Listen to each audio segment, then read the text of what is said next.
Can the mind really heal the body? And if so, is there any scientific evidence to convince skeptical physicians like me? These are the questions that fueled the last few years of my research. And what I discovered is that the scientific community, the medical establishment, has been proving for over 50 years that the mind can heal the body. We call it the placebo effect. And we've been trying to outsmart it for decades. But I actually think this is really good news. The placebo effect is excellent news because it's concrete evidence that the body holds within it innate self-repair mechanisms that can make unthinkable things happen to the body. So if you find this surprising, if you have a hard time believing that the body can heal itself, you need look no further than the Spontaneous Remission Project, a database compiled by the Institute of Noetic Sciences of over 3,500 case studies in the medical literature of patients who have gotten better from seemingly incurable illnesses. You think there's such a thing as an incurable illness? I swear, if you go look at this database, it'll blow your mind. Everything's in there. Stage 4 cancers that disappeared without treatment. HIV-positive patients that became HIV negative. Heart disease, kidney failure, diabetes, high blood pressure, thyroid disease, autoimmune diseases, gone.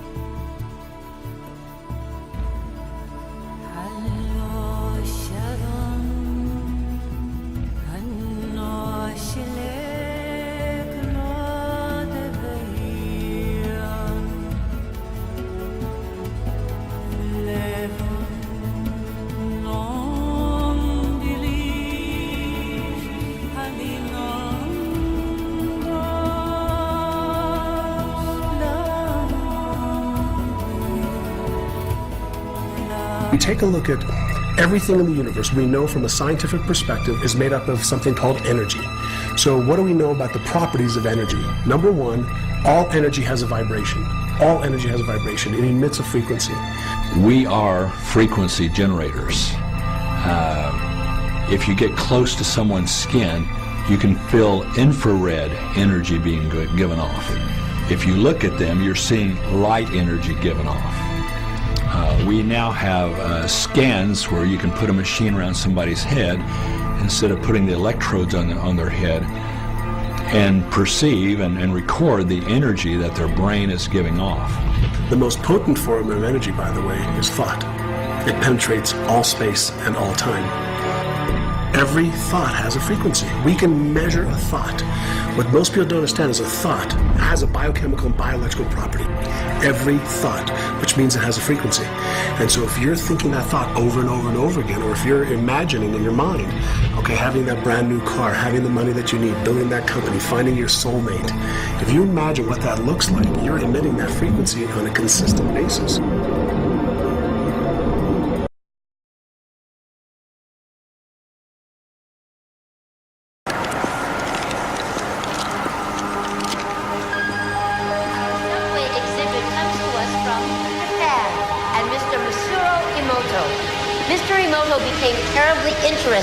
In the molecular structure of water and what affects it.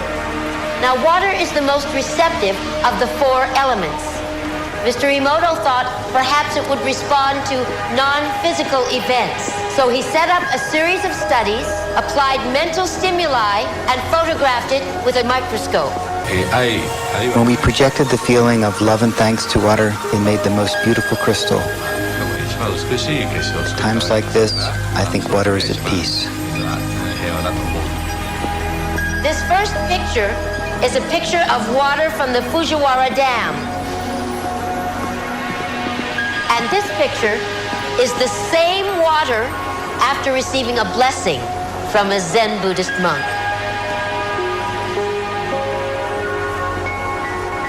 Now, in this next series of pictures, Mr. Emoto printed out words, taped them to bottles of distilled water, and left them out overnight. This first photograph is a picture of the pure distilled water, just the essence of itself. These subsequent photographs, as you can see, are each different. This is the chi of love. And we move along here to thank you.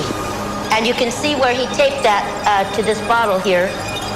But if you read Japanese, you already knew that. Now, Mr. Emoto speaks of the thought or intent being the driving force in all of this. The science of how that actually affects the molecules is unknown, except to the water molecules, of course.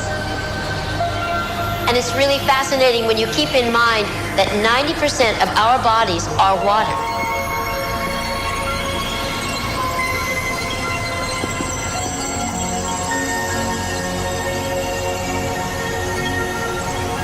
Makes you wonder, doesn't it? If thoughts can do that to water, imagine what our thoughts can do to us.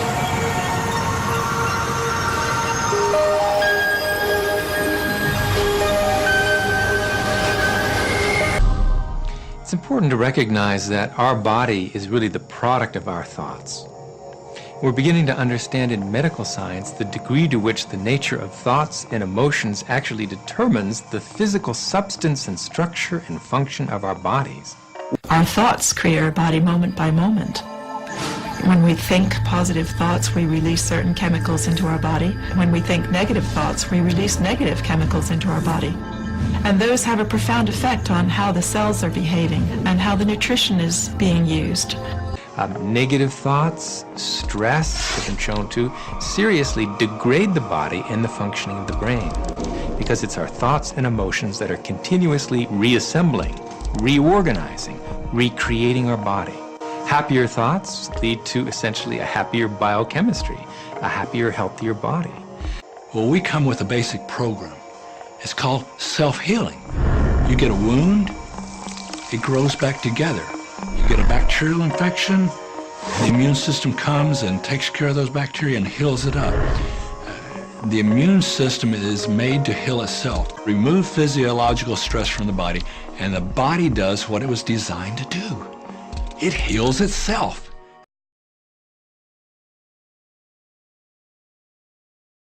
Did you know that 90% of all illnesses are caused by the mind? Let's think about this for a second. If the mind can cause an illness, don't you think it can heal those illnesses too? Well, it can. You're going to discover a natural phenomenon known as mind-body healing and how it holds the key to a healthier, happier, more vitalized you. You can be free from disease, stress, depression, and anxiety. Manage without pharmaceuticals, prescriptions, and drugs. You were born with the ability to heal yourself. You're going to discover a set of techniques that are being used by millions of people to live their perfect life.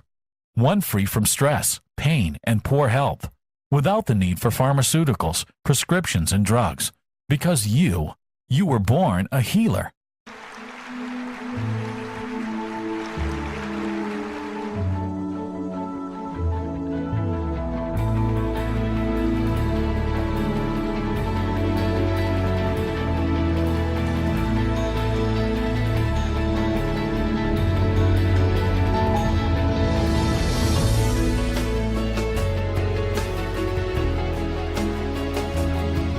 Mind, intention, belief. Can these factors influence healing? If you think you have an incurable disease, if you think it yourself, you are right.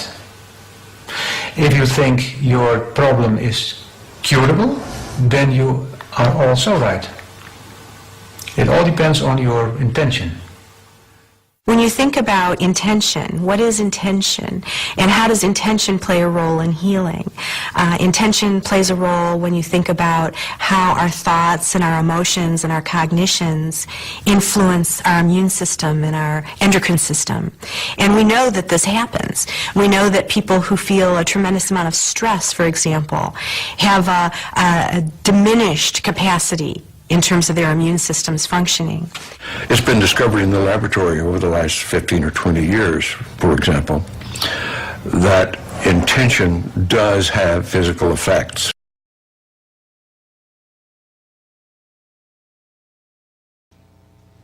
We know from all the amazing, amazing evidence that has been amassed by people like Dean Radin and Marilyn Schlitz. And Marilyn I also want to honor because she was one of the first people out there to do direct mental influence on living systems. The first person, among the first people to do really good studies of how mind affects other living systems. But there have been studies showing that we can affect everything from machinery to single-cell studies to full-fledged human beings. Many, many, many thousands of studies. That's why I have to laugh when people talk about there being no evidence. Somebody said that the field was based on Star Wars, nothing more than Star Wars. And I wanted to send them those 50 pages of notes and bibliography and say, you know, tell me that this is science fiction. We know from a lot of studies that it's actually a something, you know that phrase, a thought is a thing. More properly, we should be saying a thought is a thing that affects other things because it's affecting things at every moment. It's an energy we've actually been able to measure. There was a fabulous experiment done at McGill University in Canada a few years back in which the goal was to see if water that had been prayed over and blessed would stimulate the growth of young seedlings more than plants that were watered with water that had not been blessed through prayer. Sure enough, the plants that received the water that had been prayed over and blessed had a more vigorous growth rate. Over and over, we see around the world where water seems to play a major role in healing.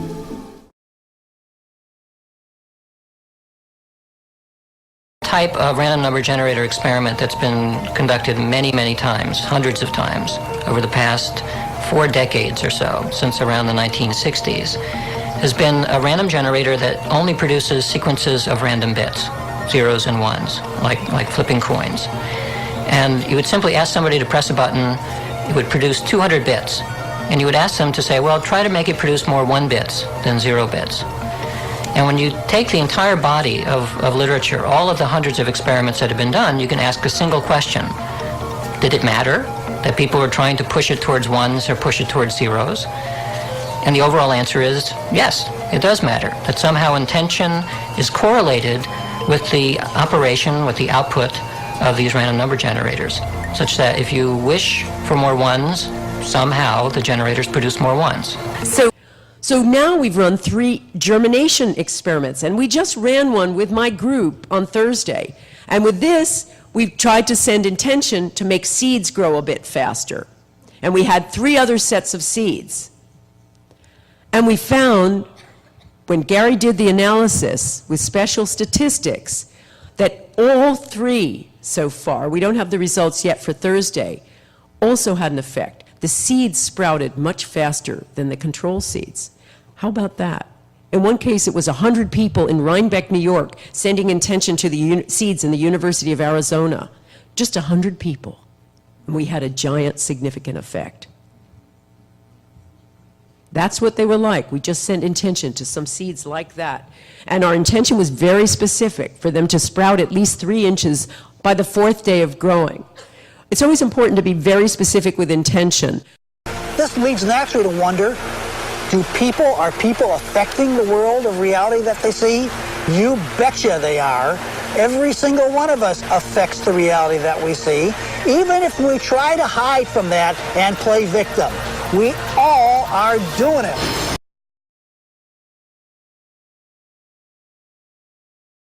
So, for example, we recently conducted a study where we recruited couples, one of whom had cancer. And we took the partner of the cancer patient and we trained them in what we call the Compassionate Intention Program.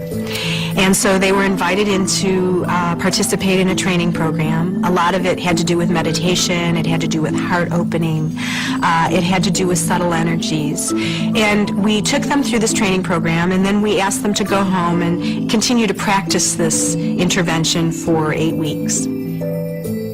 We brought them back and we put them in our laboratory, and we monitored the patient in one room, and we put them in a 2,000-pound electromagnetically shielded room. so that there was no possibility of electromagnetic fields or the partner of the cancer patient talking to them on their radio, on their cell phone and saying, okay, breathe deeply now. We could rule out any of those kind of conventional explanations. Meanwhile, the partner who'd gone through the training program sat in another room and watched the image of their loved one on a closed-circuit television screen. And then at random times throughout the session, they were asked to send loving, compassionate intention to the patient. The idea was to see if we could find correlations between the intention of the one person and the physiological activity of the other. What we found is that there was a significant correlation in the physiological activity of this person and the physiological activity of the other. This suggests that there is some way in which information is transferred that isn't accountable by the conventional Newtonian model of cause and effect. You know, the partner of the cancer patient wasn't coming in and whispering in their partner's ear, calm down now. You know, quite the contrary. They were at a distance and there was no way that the two people knew when this kind of interaction was happening, and yet it happened. Sending an intention that I am better, sending information with belief that I am better, is sending information to the body to correct itself. Because as we say, a thought is an actual physical energy too, and it sends information to the body as well.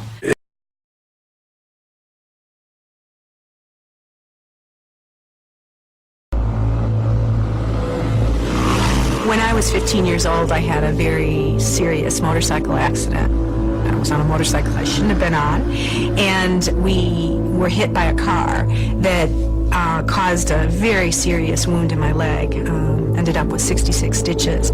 And then as I was facing a very serious outcome, they talked about the possibility of having to amputate part of my leg. I remember laying with a cast from my hip down to my ankle and thinking about how to rally my immune system through my thoughts such that I could promote healing in my leg. And so I would lay on the couch and I would visualize my immune system, and I could feel it tingling. I could feel the healing happening in my leg. And I didn't come from a medical family. I have no idea at all where this idea came from. But somehow it was noetic. It came directly to me that that was what I needed to do. And ultimately they took the cast off, and I'm a two-legged creature still, thank goodness. And so I think that there was something about, my own personal experience with that healing, that there was something about recognizing that my mind was important to my body, and my body was important to my mind, that I just knew intuitively.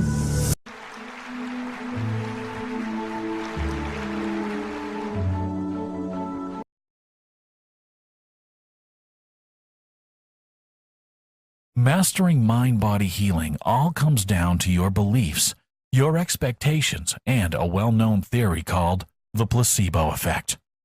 The placebo effect is a scientifically debated phenomenon of the power of the mind over the body. But what is it? A placebo is a simulated treatment that gives no apparent medical benefit. Common placebos include the use of fake tablets such as sugar pills or sham surgery. It is simply that, the planting of an idea in a patient's head that they are and will be getting better.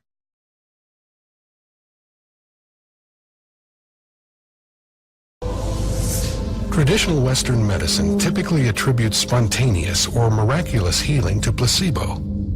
But what exactly is the placebo effect? The placebo effect is the fact that a belief that a person has can override their biology. Well, it's so profoundly important that science has recognized that at least 1/3 of all healings, including drugs and surgery and other allopathic interventions, 1/3 of all healings has nothing to do with the process, but has to do with the placebo effect. That a person believes that the process is going to heal them and heals themselves in spite of the fact that Maybe the pill was a sugar pill, or the operation was just a sham and wasn't real. And why this becomes important is this clearly 1/3 of all healings occurs without anybody doing anything other than having a positive thought. But the placebo effect is not just this subjective thing in our minds. It actually causes measurable chemical changes in the brain. And not only that, but substantial physiological changes throughout the body. And this is what leads to people getting healed, getting better when they take a placebo.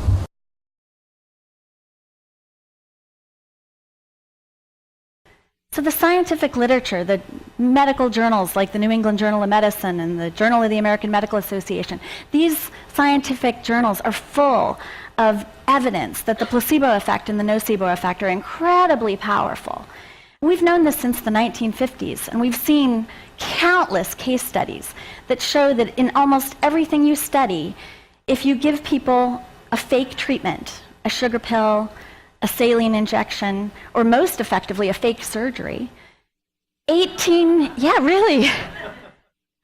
80% of the time, people get better. And it's not just in their mind. That's what I thought in the beginning, like, oh, they're just feeling better, they're thinking better. But it's not, it's actually in their physiology. This is measurable. You can actually see what happens to the body. So, for example, patients getting placebos were found to have ulcers that healed, colons that became less inflamed, bronchi that dilated, warts that disappeared.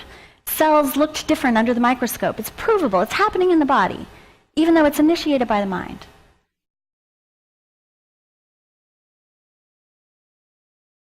It's been very well demonstrated that our belief system affects how we behave and how we perform, and it also affects our lifestyle. So if we don't believe that we can help ourselves, we probably cannot. If we don't believe that positive information is useful to our health and well-being, then it probably won't be. Probably the most essential aspect of healing is to believe in the modality you're using and to stay positive in some way. There's so much evidence about belief in a system of medicine being crucial to the effectiveness of that. Belief itself is the body's strongest medicine. And if you believe something is going to work, regardless of what that is, it's going to work for you.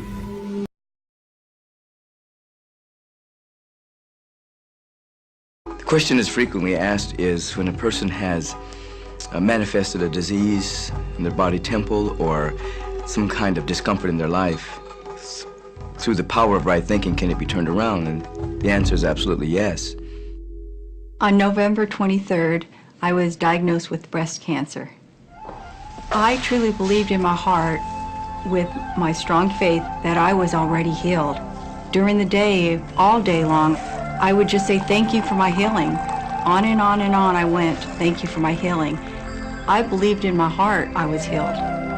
I saw myself as if cancer was never in my body.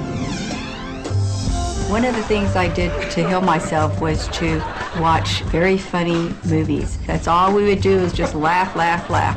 We couldn't afford to put any stress in my life because we knew stress was one of the worst things you can do while you're trying to heal yourself. From the time I was diagnosed, which was November 23rd, to the time I was healed totally, was approximately 3 months. And that's without radiation and chemotherapy. So if you find this surprising, if you have a hard time believing that the body can heal itself, you need look no further than the Spontaneous Remission Project, a database compiled by the Institute of Noetic Sciences of over 3,500 case studies in the medical literature of patients who have gotten better from seemingly incurable illnesses. You think there's such a thing as an incurable illness? I swear, if you go look at this database, it'll blow your mind. Everything's in there. Stage 4 cancers that disappeared without treatment. HIV-positive patients that became HIV negative. Heart disease, kidney failure, diabetes, high blood pressure, thyroid disease, autoimmune diseases, gone. Because it's concrete evidence that the body holds within it innate self-repair mechanisms that can make unthinkable things happen to the body. If somebody is in a situation where they're sick and they have an alternative to try to explore what is in their mind creating it versus using medicine, if it's an acute situation that could bring death to them, then obviously the medicine is a wise thing to do while they explore what the mind is about. So you don't want to negate medicine. Every form of healing has a place.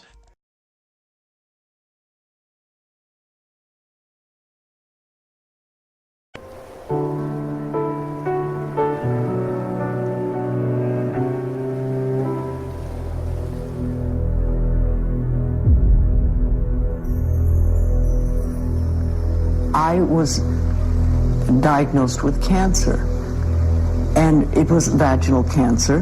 And when you look back at my childhood, with the rapes and all the other childhood abuse, and you realize that one of the mental causes for cancer is resentment, deep resentment that is held very strong till it literally eats away in the body. So where would I put my cancer?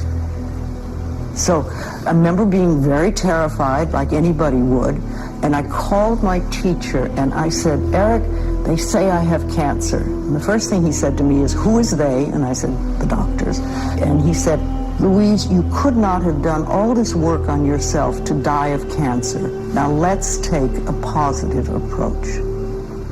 And I clung to that. It was a lifeline for me.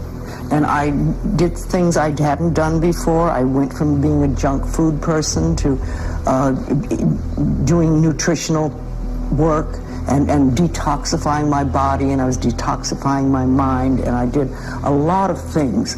I had tools to work with. And I said to myself, you're being given an opportunity to practice what you're teaching. You're telling people that they can heal anything if they're willing to do the work, and now it's your turn. I remember working with a therapist and banging pillows and, you know, getting anger out and all that stuff. But I think that the work I did at the time that was the most important for me was to do forgiveness. And I began to investigate the childhoods of my parents. And when I discovered their stories, I could understand where they were coming from. There were, you know, there was just horrendous things on both sides, all sides. So how could they know how to treat a little child when they weren't treated that well themselves? So as I began to do the forgiveness work and the therapy and the nutrition and everything, within 6 months, I was able to get the medical establishment to agree with what I already knew inside, that I no longer had cancer. And when that happened, I knew that anything could be healed. I knew because I had done it myself. And all the other stuff helped, but I knew that all the affirmations and all the stuff I was doing. So that gave me an extraordinarily strong belief. And when you have a strong belief, you can do anything.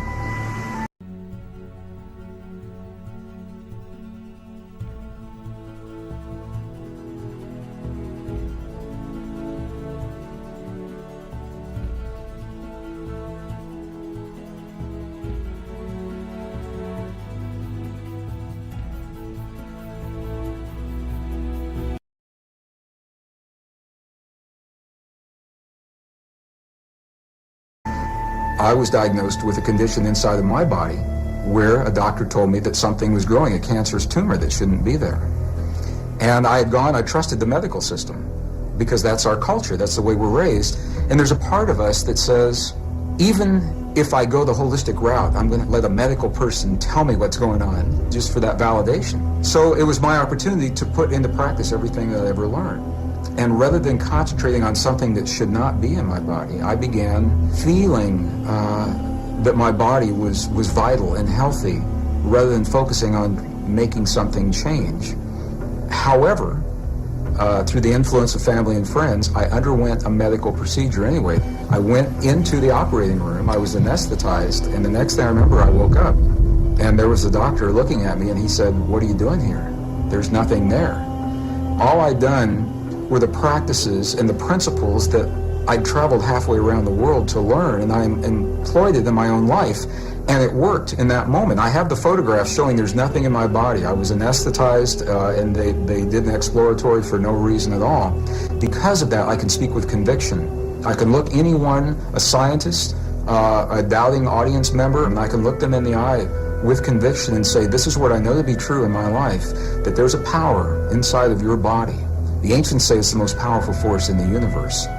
The philosopher Neville, early in the 20th century, said that there's a power inside of every human against which no earthly force is of the slightest consequence.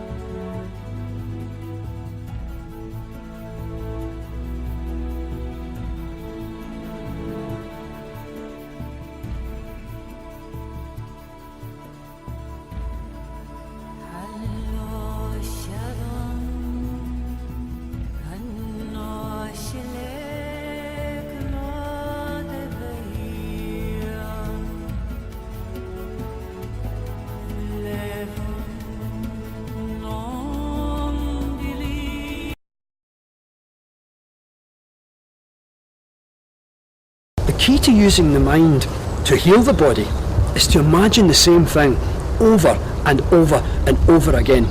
And the power of this was actually demonstrated by a Harvard study, which is affectionately called the piano study. And volunteers basically played a combination of piano notes that went plunk, plunk, plunk, plunk, plunk, plunk, plunk, plunk, plunk, plunk, over and over and over again, 2 hours straight on 5 consecutive days. Brain scans taken every single day. By the end of the 5th day, the area of the brain connected to the finger muscles had massively expanded in size.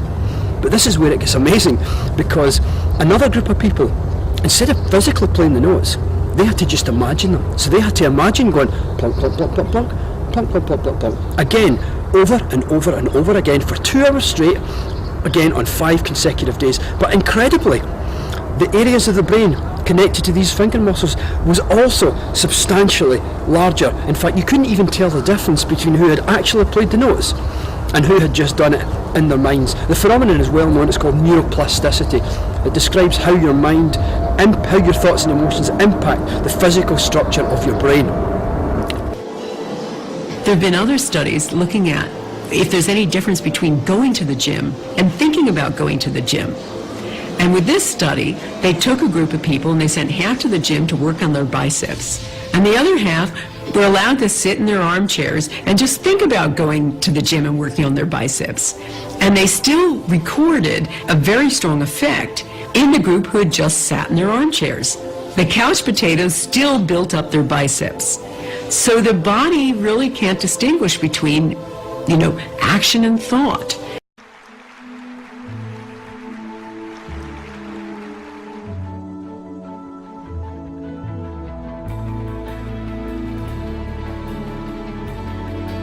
I truly believed in my heart, with my strong faith, that I was already healed. Sending an intention that I am better, sending information with belief that I am better, is sending information to the body to correct itself. Because as we say, a thought is an actual physical energy too, and it sends information to the body as well. So when you look at these, some of the studies are just amazing. I love the Rogaine study. So, you get a bunch of bald men, you give them placebos, they grow hair. The opposite is also true. So if you give people a placebo and you tell them it's chemotherapy, they vomit and they lose their hair. So this is really happening in the body. There was a study in Houston of some patients going through a knee operation for arthritis. Half actually went through an operation where they were worked on for their arthritis. The other half were given a sham operation where they just opened the knee and then closed it and did nothing. They found over 3 years of follow-up that both sets of patients reported having no pain. So the patients where nothing was done to them still reported being pain-free. Their arthritis was gone. Belief itself is the body's strongest medicine. And if you believe something is going to work, regardless of what that is, it's going to work for you.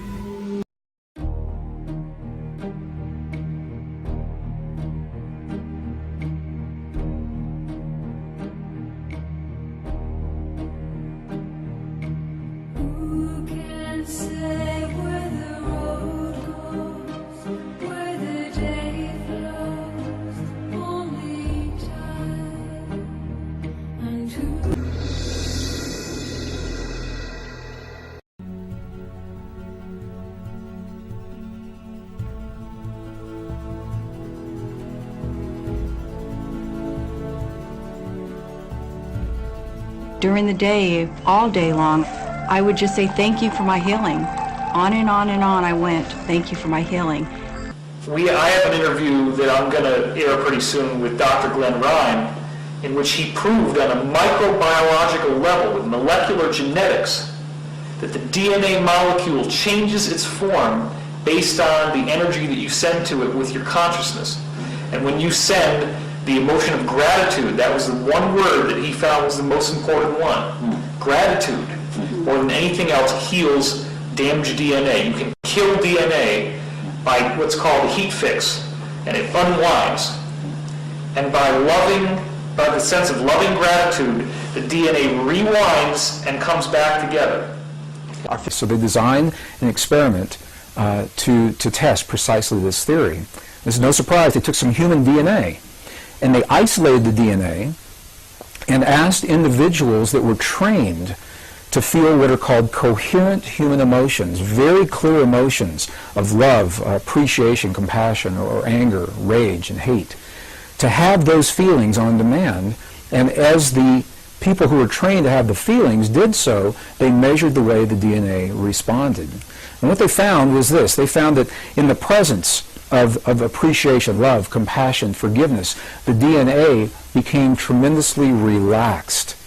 And what we know from other experiments is that this relaxed state of DNA actually enhances our immune response. When you ask people what it is about the feelings of love and compassion that give us our high immune response, this may begin to tell us why, because the DNA is relaxed and actually allows certain portions of those little switches, if you want to think of them that way, to be enabled or turned on. And just the opposite is true as well. In the presence of anger, rage, hate, jealousy, DNA was tightened like a little knot, and it actually shut down in some instances. Those little switches depleted the immune response. Intuitively, we know this.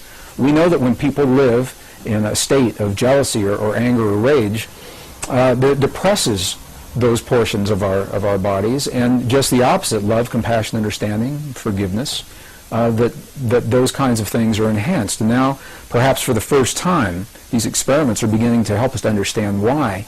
It's the effect of human emotion on what is called the conformation or the shape of the DNA in our bodies. And what these experiments showed, and what the lab results, the lab notes in the published papers actually described, was that very specific kinds of human emotion have the power to change the shape of the DNA in our bodies. And this is an amazing thing to say, because what it says is that on demand, when we choose to elicit very specific kinds of feelings and emotions inside of our bodies, we actually have the power to change the way the DNA functions in our bodies. This is the beginning of an internal technology, perhaps a very ancient technology that was described in languages of our past that we're only beginning to understand.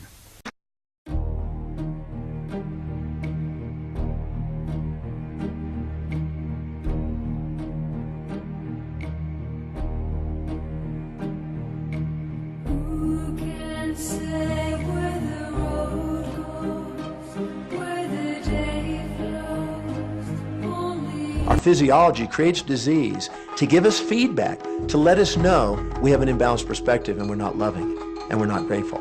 So the body's signs and symptoms are not something terrible.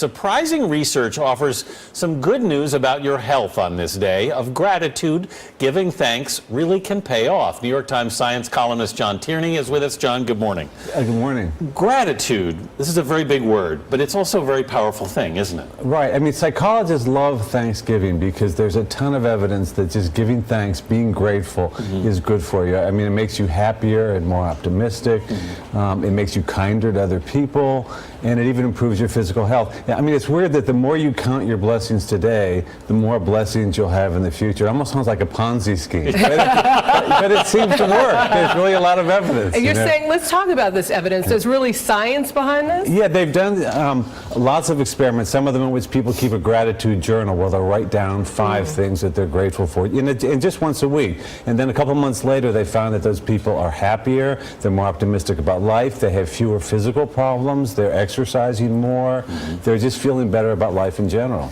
It can also have an impact on relationships, can it? Right, it makes people nicer to each other. I mean, gratitude, it's an emotion that takes you outside yourself, and it makes you think about your relationships with other people. And as a result, people tend to be nicer. They've done experiments where when people just do a small act of gratitude, later on when they have a chance to, when someone is aggressive against them, they're nicer about it. They don't retaliate quite as strongly. And that could be a big help at the Thanksgiving table. Well, yeah, I want to know. We're talking about the Thanksgiving table here. Is how do you have this conversation with your kids? How do you engage your children to be more grateful? And you're saying it has real benefits for them. Right. I mean, there's some evidence, that it makes them happier and it makes them get better grades in school. I mean, having them count their blessings, just think what they're grateful for, have them write thank you notes, and not just for presents. I mean, just writing a note, it's a great exercise for child or adult to just write a letter to someone who did something nice for you. You might even deliver it to them.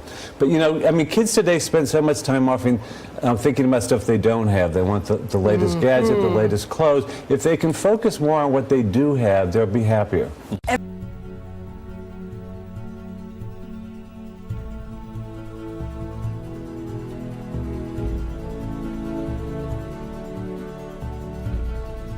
I believed in my heart I was healed. I saw myself as if cancer was never in my body.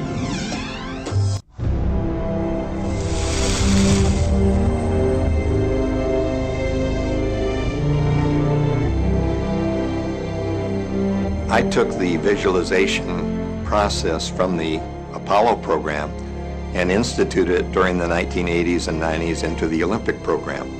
And it was called Visual Motor Rehearsal.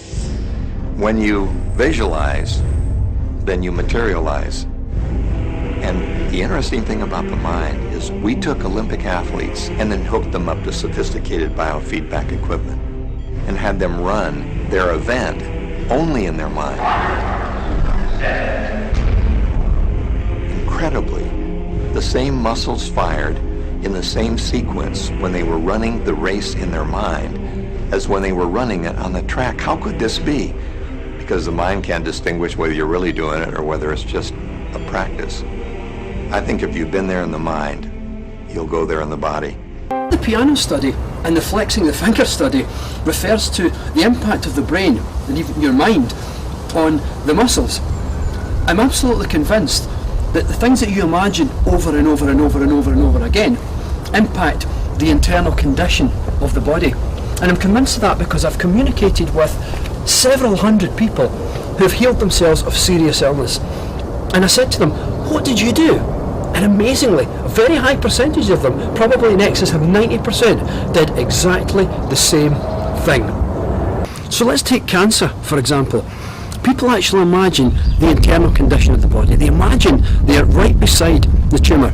And they imagine what that might look like to them. So let's take this example. Come here, check this out. I happen to have a handful of coffee beans here, because I love the taste of coffee. Now, very popularly, people imagine actually dismantling a tumour.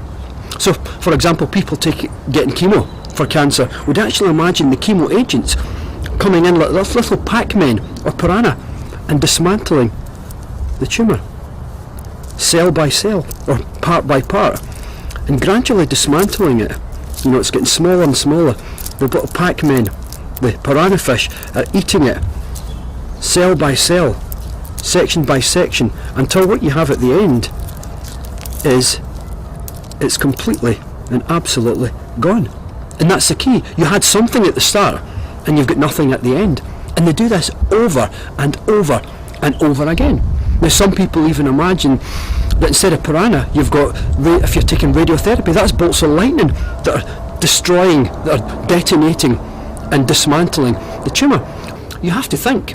So this is the sort of things you think about. You imagine something at the start, however way you want to imagine it, and then you imagine it at the end where it's not there anymore. And you imagine turning it from having something into nothing there, and you do it over and over and over and over again until finally you're given the all clear by your physician, by your doctor. You're told, you're better now. Your mind can heal your body.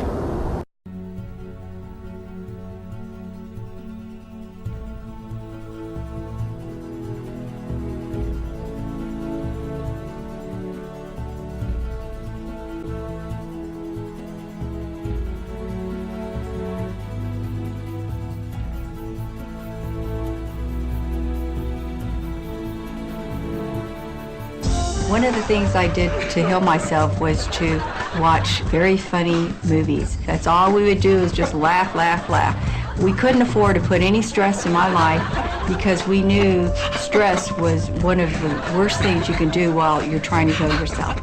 Did you know that 90% of all illnesses are caused by the mind? Let's think about this for a second.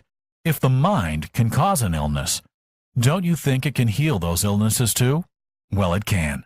The proverb says that laughter is the best medicine, and if you think about it, it really is.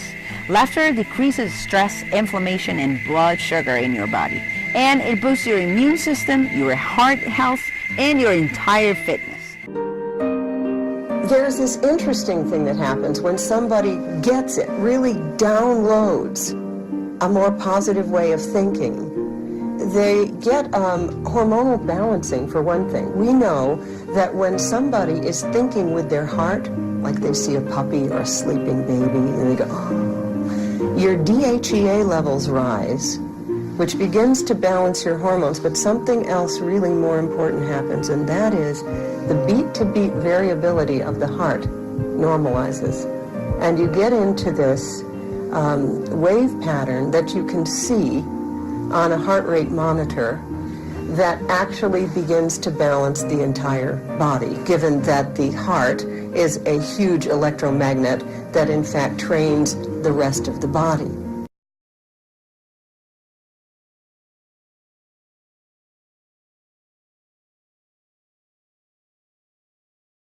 So this thought or this state of deep relaxation or whatever it is that enlightens you actually results in a decrease in stress hormones, a normalization of blood sugar, decreasing of blood pressure, and a relaxation of all smooth muscles. It is, in fact, a balance of the parasympathetic and sympathetic nervous system. Parasympathetic is the brake, and sympathetic is the gas. And most people in this culture have the gas on all the time with an occasional brake. So you're going around like this. When both are in balance, you can work so much more efficiently and so much longer because you've got this beautiful yin-yang balance.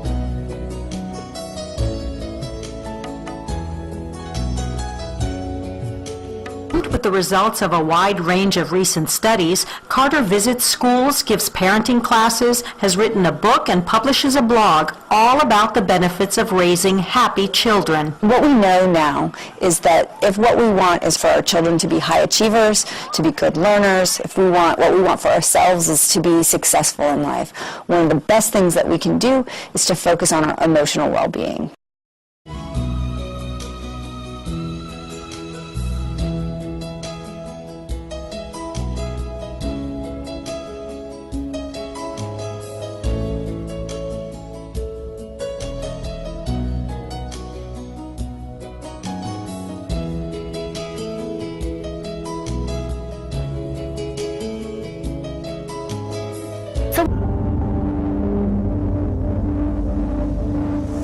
When we make an emotional shift, let's say we go from frustration to joy, those kind of emotional shifts, about 1,400 biochemical changes instantly go off in the body.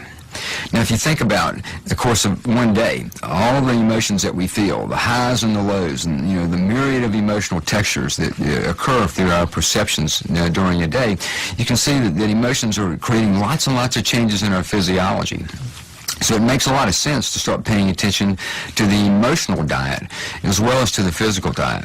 That's one of the keys to better health and certainly to slowing down the aging process. Strong negative emotions just degenerate us. Positive emotional states regenerate us. Become simple math. Feel more love, more care, more appreciation, and your health's got a better chance of improving and staying that way.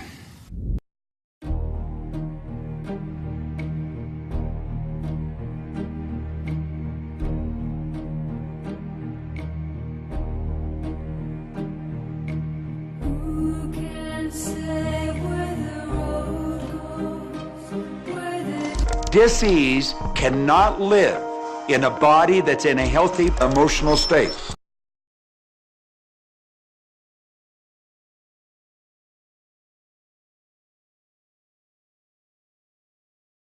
From the time I was diagnosed, which was November 23rd, to the time I was healed totally was approximately 3 months. And that's without radiation and chemotherapy.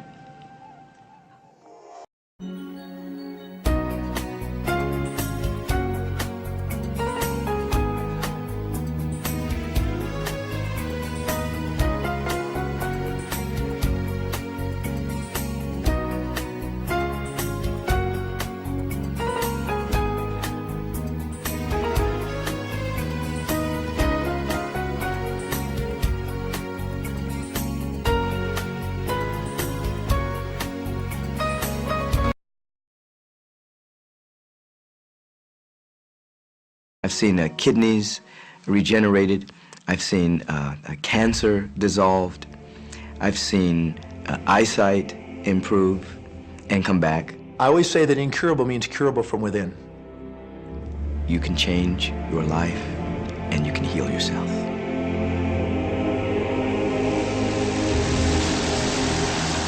Well, my story begins on March 10, 1981. It really changed my whole life. It was a day I'll never forget.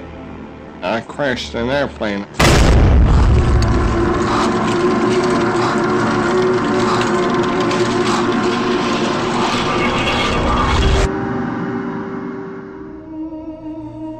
I ended up in the hospital completely paralyzed. My spinal cord was crushed. I broke the first and second cervical vertebrae. My swallowing reflex was destroyed. I couldn't eat or drink. My diaphragm was destroyed. I couldn't breathe. All I could do was blink my eyes. The doctors, of course, said all my life I'd be a vegetable. All I'd do is blink my eyes the rest of my life. That's the picture they saw of me, but it didn't matter what they thought. The main thing was what I thought.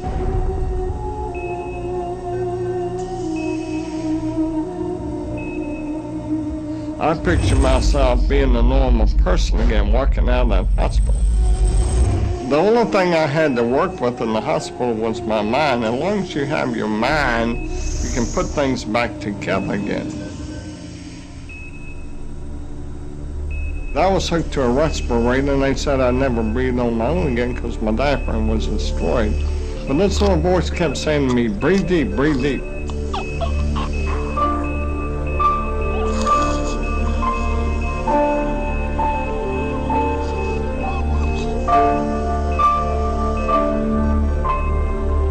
Finally, I was weaned from it. They were at a loss for an explanation. See, I could not afford to allow anything to come in my mind that would distract me from my goal and from my vision.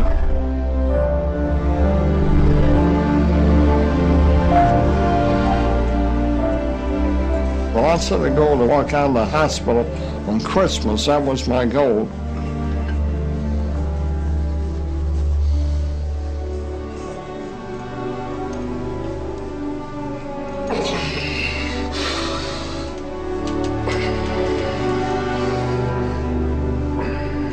Months later, I walked out of the hospital on my own 2 feet. They said it couldn't be done. That's a day I will never forget. For people that are sitting out there right now watching this program that are hurting, if I wanted to sum up my life and sum up for people what they can do in life, I would sum it up this way in 6 words. Man becomes what he thinks about.